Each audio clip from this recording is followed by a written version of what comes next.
ناک کٹے پیدا ہوتے ہیں یا ان کا ہونٹ کٹا ہوتا ہے، ان کی بیچاروں کی چہرے کی کیا کیفیت ہوتی ہے؟ اللہ کہتے ہیں فی ای صورت ما شاء رکبک، میں نے جس صورت میں چاہا تمہیں پیدا کیا۔ نہ ہماری صورت ہماری مرضی سے بنی، نہ ہمارے والدین کی مرضی سے بنی، یہ اللہ نے جیسا چاہا بنایا۔ آپ نے دیکھا ہوگا وہ ایک سنگر تھا امریکہ کا، ہے وہ کالا تھا، اس نے پیسے کی بنیاد پہ دنیا میں اپنے چہرے کی بہت سی پلاسٹک سرجری کروائی۔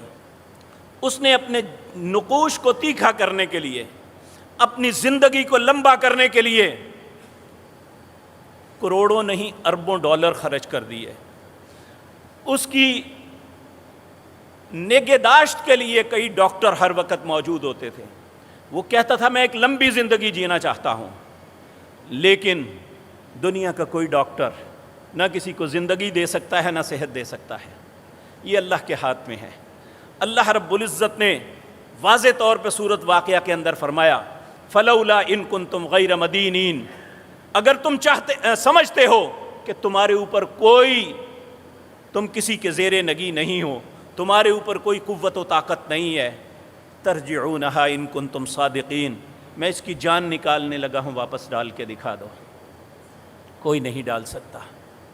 جھوٹ بولتے ہیں جو کہتے ہیں فلاں نے فلاں کو زندہ کر دیا۔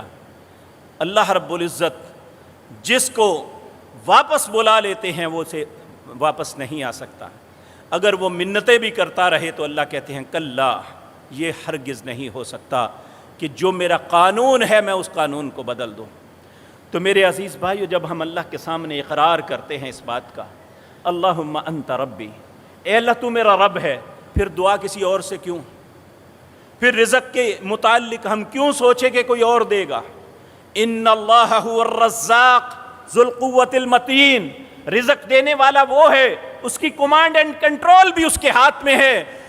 ان اللہ یبسط الرزق لمن یشاء ویقدر، رزق کو کنٹرول وہ کرتا ہے، کم کرنا ہے یا زیادہ یہ بھی اس کے ہاتھ میں ہے۔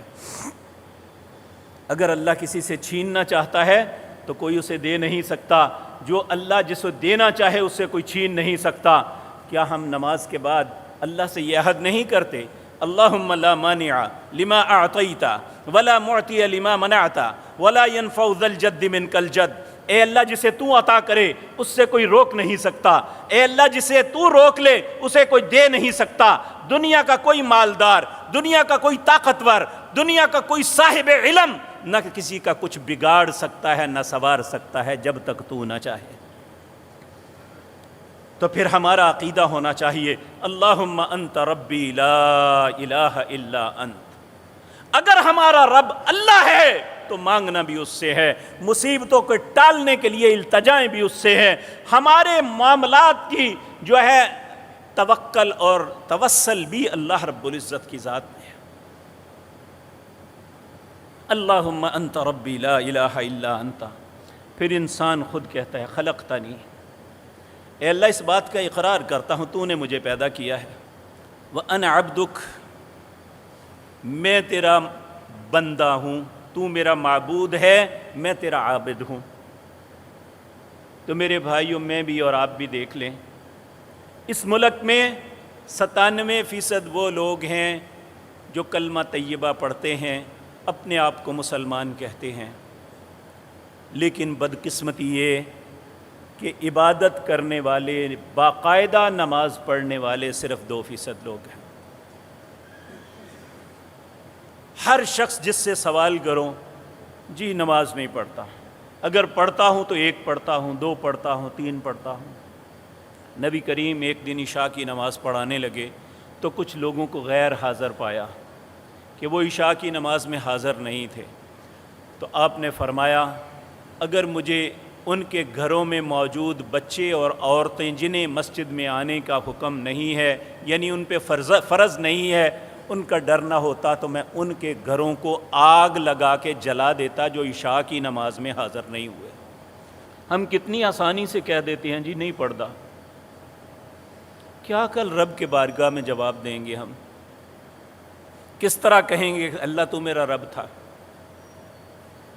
ہم تو عہد کر کے آئے تھے. اللہ نے اس کائنات کو بنانے سے پہلے ہماری ارواح سے یہ عہد لیا تھا, الستُ بربکم, میں تمہارا رب ہوں یا نہیں؟